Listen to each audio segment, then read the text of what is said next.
గౌతమ బుద్ధుడి గురించి హిందువులకు ఎవరికి కానీ ద్వేషం లేదు. కానీ కొంతమంది బుద్ధ పిచ్చేలు హిందువులపైన అవమానంగా మాట్లాడడానికి అసలు హిందుత్వం కంటే ముందు గౌతమ బుద్ధుడు ఉన్నాడని ఏదో వివిధ రకాలుగా మాట్లాడుతుంటారు. గౌతమ బుద్ధుడి తల్లిదండ్రులు కూడా హిందువులే.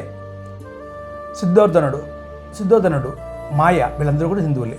ఇక మూలమైన విషయం, గౌతమ బుద్ధుడు 2 సిద్ధాంతాలు, ఆయన ముఖ్యమైన ప్రవచించిన సిద్ధాంతాలు 2 విషయాలు తీసుకుంటాం. ఒకటి కోరికలు ఉండరాదు, రెండోది అహింస. ఈ 2 కూడా గౌతమ బుద్ధుడే పాటించలేదు. ఏదైతే కోరికలు ఉండరాదనేది, నాకు కోరిక లేదు అంటే అది కోరిక, నాకు ఎటువంటివి అవసరం లేదు అనుకుంటూ ఉండడం కూడా కోరిక. కాబట్టి గౌతమ బుద్ధుడు ప్రవచించిన కోరికలు ఉండరాదనే సిద్ధాంతమే పనికిరాదు. రెండోది, అహింసా పరమోధర్మ అనేటువంటి సిద్ధాంతాన్ని గౌతమ బుద్ధుడే ఉపయోగించలేదు. ఎందుకంటే తన చివరి రోజుల్లో అతను మాంసాహారం కోసం పరితపించాడు. అటువంటి పరిస్థితుల్లో కుంద అనేటువంటి వ్యక్తి నీ దగ్గర నాకు మాంసాహారం కావాలంటే అతనికి పంది మాంసాన్ని పెట్టడం జరిగింది. అది విషపూరితమై అతను చనిపోవడం జరిగింది.